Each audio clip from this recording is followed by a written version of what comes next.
Assembly కార్యక్రమాలు చూస్తున్న మనకి చాలా స్పష్టంగా చాలా చక్కగా మనకు అర్థమవుతుంది. అసెంబ్లీ సమావేశాల్లో ప్రజల సమస్యల మీద చర్చించకుండా జగన్మోహన్ రెడ్డి మీద మాత్రమే మాట్లాడుతూ ఉన్నారు. జగన్మోహన్ రెడ్డి గారినే టార్గెట్ చేస్తా ఉన్నారు.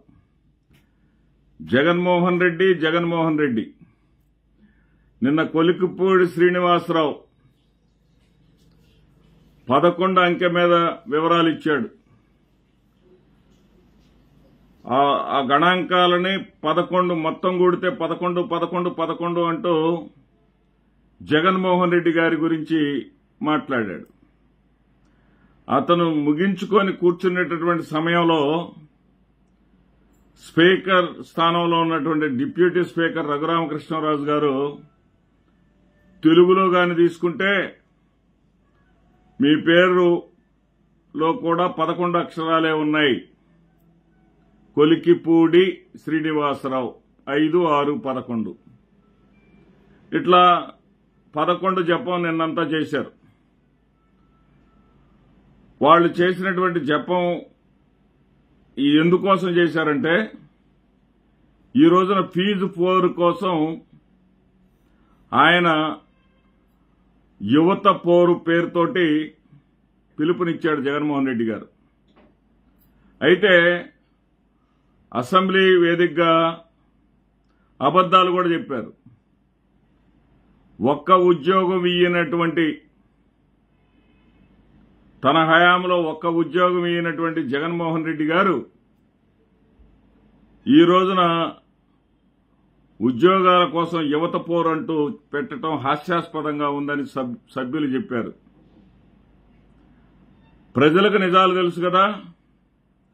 వాళ్ళ అసత్యాలు చెప్పినా జగన్మోహన్ రెడ్డి గారు సభకు హాజరు కాకపోయినా జగన్మోహన్ రెడ్డి గారు సభలో ఉన్నట్లుగానే జగన్నామ స్మరణం చేస్తాం. జగన్మోహన్ రెడ్డి గారి పేరు ప్రస్తావించకుండా ఒక సభ్యుడు కూడా ఒక్క మాట కూడా మాట్లాడలేకపోవటం. మరి జగన్మోహన్ రెడ్డి గారు ఒకేసారి 1,34,000 సచివాలయ ఉద్యోగాలు ఇస్తేనే కదా, ఆ ఉద్యోగస్తుల చేతనే కదా ఈ రోజున 1 తారీఖు నాడు పెన్షన్లు పంపిణీ చేయించుకుంటుంది ఈ ప్రభుత్వం. జగన్మోహన్ రెడ్డి గారు ఒకేసారి 1,34,000 ఉద్యోగాలు ఇస్తే 16,347 ఉద్యోగాలకి నోటిఫికేషన్ ఇచ్చినటువంటి మీరు ఈ రోజు వరకు మొదటి సంతకం పెట్టినటువంటి మీరు నోటిఫికేషన్ ఇవ్వాల. మొదటి సంతకం పెట్టినటువంటి మీరు ఈ రోజు వరకు కూడా దాని నోటిఫికేషన్ ఇవ్వని సంగతి ప్రజలేమన్నా అమాయకులా? మీ అబద్ధపు మాటలు నమ్మటానికి ప్రజలు ఏమన్నా పిచ్చోళ్లా? ఈరోజు చంద్రబాబు నాయుడు గారు ఒక అడుగు ముందుకేసి 1986లో మహనీయుడు ఎన్టీ రామారావు గారు, ఆ మహనీయుడు ఎన్టీ రామారావు గారు నువ్వేం చేశావో కూడా జగన్ ప్రజలకు గుర్తొస్తుంది. మీ నోటి వెంట ఎన్టీ రామారావు మాట వచ్చినప్పుడల్లా ఎన్టీ రామారావుని మీరు ఏ విధంగా వెన్నుపోటు పొడిచింది, మీరు రామోజీరావుతో చేతులు కలిపి ఎన్టీ రామారావుని ఎంత దుర్మార్గంగా పదవి నుంచి దించేసింది అన్నీ గుర్తుకొస్తాయి చంద్రబాబు నాయుడు గారు. మీరేం చెప్పారంటే ఆ మహానుభావుడు 1986లో ఆస్తి హక్కు చట్టాన్ని ఆంధ్రప్రదేశ్ రాష్ట్రంలో కల్పిస్తే 19 సంవత్సరాల తర్వాత దేశవ్యాప్తంగా 2005లో అది చట్టమైంది. అంటే ఆడబిడ్డకు కూడా మహిళకు కూడా ఆస్తి హక్కు అనేది ఎన్టీ రామారావు గారు ప్రసాదించాడు.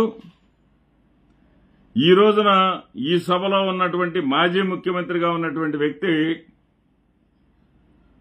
అంటే మీరు ఎవరిని ఉద్దేశించి అన్నారో తెలియనంత అమాయకులేం కాదు. మీ నిజంగా నిజాయితీగా చెప్పాలంటే సంపద సృష్టి చేతగాక, సంపద సృష్టి చేయలేక ఉన్న సంపదను దోచుకుంటున్న మీరు మిమ్మల్ని ప్రజలు ప్రశ్నించకుండా ఉండటం కోసం జగన్మోహన్ రెడ్డి గారు తన చెల్లికి రాసినటువంటి ఆస్తిని ఇప్పుడు ఇవ్వను అని చెప్పేసి అడ్డం తిరిగారని చెప్పేసి చట్టసభలో కూర్చొని చెప్తా ఉన్నారే. కుటుంబంలో జరిగినటువంటి చిచ్చును గురించి, కుటుంబాల్లో జరిగేటటువంటి గొడవల గురించి, నీ బావమరిది బాలకృష్ణ గారి ఇంట్లో జరిగినటువంటి కాల్పుల గురించి, నీ తమ్ముడు రామ్మూర్తి నాయుడు గారిని ఇనప గొలుసులతో కట్టేసిన సంగతి, మరి మీ మనదలు ఉమామహేశ్వర్ గారు చున్నీ వేసుకుని ఇంట్లో ఆత్మహత్య చేసుకున్న సంగతి, వీటిని కూడా మీరు అసెంబ్లీలో చర్చకు పెడతారా? ఈ విషయాలను కూడా అసెంబ్లీలోకి చర్చకు తీసుకొస్తారా? ఈ రోజున ఫీజు పోరు లేదా యువత పోరు పేరుతోటి జగన్మోహన్ రెడ్డి గారు ఉద్యమిస్తున్నటువంటి తరుణంలో జగన్మోహన్ రెడ్డి గారి మీద ఉక్రోషంతో, విద్వేషంతో, ద్వేషంతో రగిలిపోయే కన్నా మీరు ఏ విధంగా ఉద్యోగాలు ఇయ్యలేకపోయారో నిజాలను ప్రజలకు చెప్తే ప్రజలు కాస్త హర్షిస్తారు కదా. మీరు 16,347 ఉద్యోగాలని మొదటి సంతకం చేసి ఈ రోజు కూడా నోటిఫికేషన్ నోచుకోలేదంటే మీ సభ్యుడైనటువంటి కొలికిపూడి శ్రీనివాసరావే ఏదైతే ఆ నోటిఫికేషన్ ఇంకా ఇవ్వలేదు, నోటిఫికేషన్ కోసం లక్షలాది మంది నిరుద్యోగ టీచర్స్ ఎదురు చూస్తున్నారు అని చెప్పేసి చెప్పారు అంటే ఇంతకన్నా సిగ్గుచేటు మీకేమన్నా ఉందా? జగన్మోహన్ రెడ్డి గారు అడుగుతుంది కూడా అదే కదా. నోటిఫికేషన్ ఇవ్వటాన్ని 16,347 ఉద్యోగాలు అనేటటువంటి మొదటి సంతకాన్ని అబాసుపాలు చేయకండి అన్నారు కదా. అదేవిధంగా మీ సభ్యుల నోటితోటి మీ సభ్యులే అంటా ఉన్నారు కదా. జనవరి టు జనవరి జాబ్ క్యాలెండర్ అని చెప్పి చెప్పారు. మనం చెప్పాము. జగన్మోహన్ రెడ్డి గారు చెప్పి చెయ్యలేదు.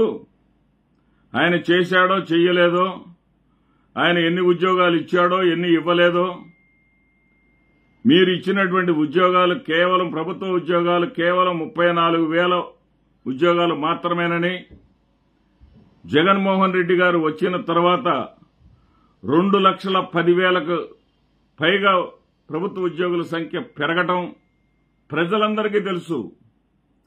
మీరు మసిబూసి మారేడికాయ చేసినా జగన్మోహన్ రెడ్డి గారి హయాంలో ఎన్ని ప్రభుత్వ ఉద్యోగాలు వచ్చింది, మీ హయాంలో ఎన్ని ప్రభుత్వ ఉద్యోగాలు వచ్చింది ప్రజలందరికీ తెలుసు.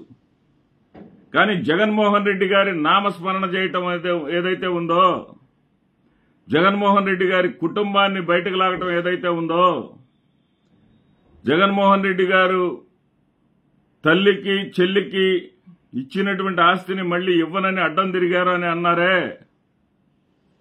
ఏ కుటుంబంలోనైనా ఎక్కడైనా సరే వీలునామాలు కూడా, చంద్రబాబు నాయుడు గారు వీలునామాలు కూడా, వృద్ధాప్యంలో రాసినటువంటి వీలునామాలు కూడా వారు మరణించేలోపు వాళ్ళు ఇష్టం వచ్చినట్టుగా మార్చుకోవచ్చు. కనీస ఇంగిత జ్ఞానం లేకుండా ఒక అన్న పదవి కోల్పోవడానికి, అన్నని ప్రజాక్షేత్రంలో దోషిగా చేయటానికి మీతో చేతులు కలిపినటువంటి తోడబుట్టువైనా సరే ఆ చెల్లికి ఆస్తి ఇస్తారా? అన్న కోసం చెల్లి, చెల్లి కోసం అన్న అనే విధంగా ఉండాలి కదా.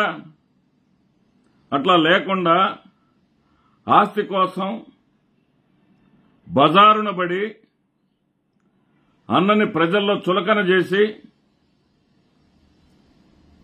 మరి నీతో చేతులు కలిపి నీ దగ్గర ఏ ప్రయోజనం పొందిందో అర్థం కాని స్థితిలో నీ దగ్గరకు రావాలంటే నిన్ను ఆనందపరచడం కోసం పసుపు చీర కట్టుకొని మీ కళ్లల్లో ఆనందం చూడటం కోసం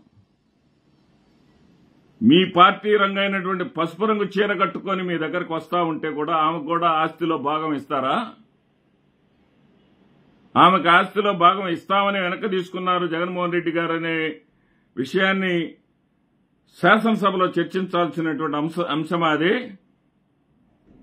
శాసనసభలో చర్చించాల్సినటువంటి అంశం ఏంటంటే, మీరు వాగ్దానాలు చేసినప్పుడు ఆర్థిక పరిస్థితి బాగాలేదని చెప్పలా. జగన్మోహన్ రెడ్డి గారికి ఆర్థిక పరిస్థితి తెలుసు కాబట్టే రైతు భరోసా 16,000